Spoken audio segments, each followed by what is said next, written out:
एक रोज पंजाब का रहने वाला मंजीत अपने दोस्तों के साथ राजस्थान घूमने गया, जहां उसकी मुलाकात राजस्थानी लड़की शीतल से हुई। पहली ही नजर में उन दोनों को प्यार हो गया। कुछ दिन बाद मंजीत पंजाब लौट आया, लेकिन उसे अभी भी शीतल की याद सता रही थी। इसलिए वो किसी न किसी बहाने से उससे मिलने राजस्थान जाता रहता। एक रोज मां वो मैनू ऑफिस की एक मीटिंग वास्ते राजस्थान जाना पड़ गया, तो तुसी फिक्र ना करो, मैं यूं गया और यूं आया। ना जाने तेरे ऑफिस वालों नु क्या मिलता हैगा जो बार बार तेन उधर भेज देते हैं। और तेन बतावा बेबे, उधर मैनू दिल दा सुकून मेरी जान शीतल मिलती है। मंजीत राजस्थान चला जाता है।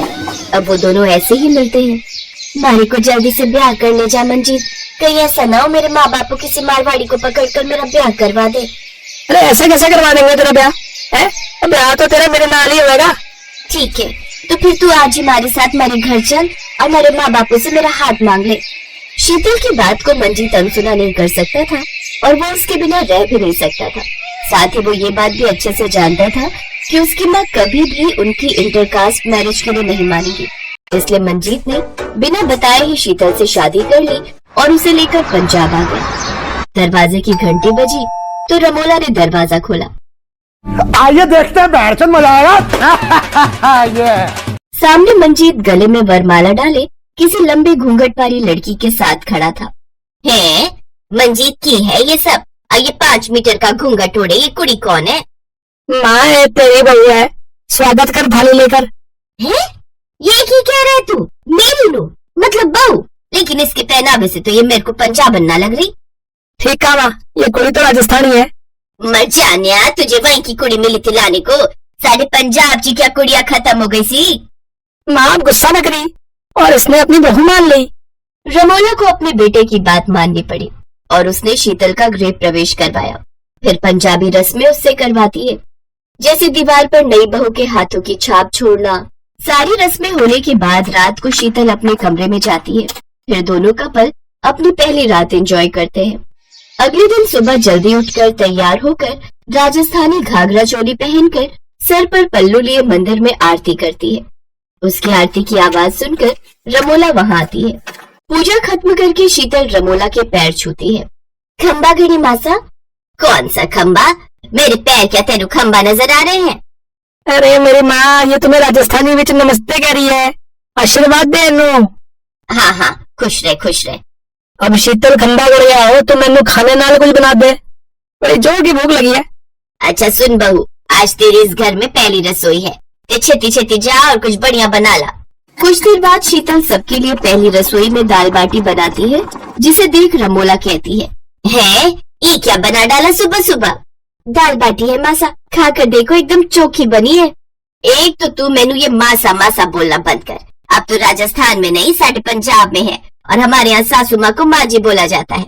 और ये बता, अपनी पहली रसोई में दाल कौन बनाता है और वो भी नाश्ते में? नहीं नहीं, मैंने नहीं खाना ये सब। मेरे लिए तो आलू दे पराठे बना दे। पंजाबिया के दिन की शुरुआत आलू दे पराठे, छोले भटूरे और लस्सी दे नाल होती है। लेकिन मासा, अब मेरा मतलब है माँ जी एक बार दाल बाटी चख कर तो देखिए। माँ हो, शीतल इतना कह रही है तो खा लेना दाल बाटी। अब कहाँ बेचारी आलू के पराठे बनाने लगेगी। लो बहू नु आए हुए एक दिन हुआ नहीं कि बेटा तो पहले जोरू का गुलाम बन गया। अच्छा ला दे, यही खा लेती हूँ, लेकिन पहले कह देती हूँ दिन में पंजाबी खाना बनेगा, कड़ी पकौड़ा चावल दे नाल। इस तरह रमोला दाल बाटी खाने के लिए मान जाती है। वो जैसे ही दाल बाटी अपने मुंह में डालती है, उसका स्वाद उसे बड़ा ही अच्छा लगता है। लेकिन वो जानबूझकर अपनी बहू की तारीफ नहीं करना चाहती थी, इसलिए मुंह बनाते हुए कहती है ठीक ही है तेरी दाल बाटी, पर साढ़े पंजाबी खाने दे सामने तो फैली है। अच्छा सुन, शाम को तेरी मुंह दिखाई है, पिंड दी औरतें आएंगी तेनू देखने वास्ते, तो शाम को अच्छे से तैयार हो जाइयो। फिर शीतल घर का सारा काम निपटा कर शाम को सुंदर सी जरी वाले घाघरा चोली में, साथ में सिर पर बूंदा और ढेर सारा मेकअप करके तैयार हो जाती है। फिर अपनी सासू माँ से कहती है, देखिए ना माँ जी, लग रही ना एकदम फुतरी। बहू फुतरी का तो पता नहीं, लेकिन हाँ तो कबूतरी लग रही है। ये क्या हुलिया बना लिया है, शक्ल देख सफेद भूतनी जैसी लग रही है। और ये क्या पहन के घूमती रहती है? हमारे यहाँ शादी के बाद बहुएं सूट सलवार पहनती हैं, वो पहनने में मौत आती है क्या तुझे? ओ माँ जी, इसमें क्या बुराई है, एकदम फुतरी तो लग रही है ये ड्रेस। और राजस्थान में तो शादी के बाद बिन दुनिया घाघरा चोली पहने और साथ में ये बूंदा भी पहनती है माथे पर, तभी चौकी लगे है। हे भगवान, कितनी बार इस कुड़ी ने समझाया है, अरे तेरा राजस्थान नहीं है, साडा पंजाब है। कुछ देर बाद मोहल्ले की औरतें आ जाती हैं। कहाँ है तेरी बहू रमोला? सुना है कोई राजस्थानी कुड़ी नु ब्याह कर लाया है। हे कहाँ बहू, बुला तो असी भी तो देखे कैसी होंगी राजस्थानी कुड़ियाँ। कैसी होंगी है का क्या मतलब है? किसी दूसरे ग्रह से थोड़ी ना उतर कर आई है, अपनी जैसी शक्ल ही है उसकी भी। रुका भी बुलाती हूँ। शीतल बहू, ओ शीतल बहू। शीतल घाघरा चोली पहने सर पर चुंदरी लिए बाहर आती है। वो रसोई से सबके लिए दाल बाटी चूरमा और गट्टे की सब्जी बनाकर लाती है और ट्रे सबके सामने रखकर हाथ जोड़कर कहती है, खंबा घनी। अरे रमोला बहन जी, तेरी नूह बड़ी लंबी और सुंदर है और घाघरी चोली में तो क्या मस्त लग रही है। आप हमारे सासरे पधारे, मैंने भी बड़ी खुशी हुई। आप सब भी बड़े फूटरे लग रहे हो। हाय हाय, हम इसे कहाँ से फूटी हुई लग रहे हैं? अरे फूटी हुई नहीं, बल्कि इसका मतलब है कि तुम भी बड़ी मस्त लग रही हो। ये सिर्फ राजस्थानी दिखती नहीं है बल्कि बोलती भी है। इसके बाद शीतल उन सब से कहती है, मैंने आप सबके लिए दाल बाटी चूरमा बनाया है और साथ में गट्टे की सब्जी भी। आप सब इसे खाकर देखो कितना चोखा बना है। वो सब राजस्थानी डिश खाती है तो उन्हें वो बड़ी पसंद आती है। वो सब उसके खाने की खूब तारीफ करती है। इसके बाद शीला शीतल से, बेटी मैं भी एक बार राजस्थान गई थी घूमने, बड़ी सुंदर जगह है। और तुम्हारे यहाँ का वो फेमस डांस है ना जो घाघरा चोली पहनकर गोल गोल घूम कर करते हैं, क्या बोलते हैं उसको? तुम्हारे को लग रहा है आप घूमर की बात कर रहे हो। हाँ घूमर, क्या तुम्हें आता है? ये लो, यहाँ क्या मनोरंजन सभा चल रही है कि तुझे मेरी बहू के ठुमके देखने हैं? हाँ आंटी जी, उसके बिना तो हमारे यहाँ का कोई फंक्शन पूरा ही नहीं होता।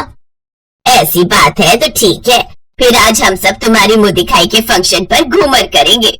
इसके बाद शीतल घूमर गाना चलाती है और उन सबके साथ घूमर करने लगती है। वो सभी औरतें घूमर डांस को बड़ा ही एंजॉय करती हैं। अपनी बहू की चंचलता उसका मन भी मोह लेती है। आज राजस्थानी और पंजाबी एक साथ मिलकर घूमर कर रहे थे और यही खास बात भी है हमारे हिंदुस्तान की। किसी भी राज्य का व्यक्ति आसानी से दूसरे राज्य के कल्चर को अपना लेता है और सभी मिलकर एक दूसरे के कल्चर को एंजॉय करते हैं और उसका आदर सम्मान करते हैं।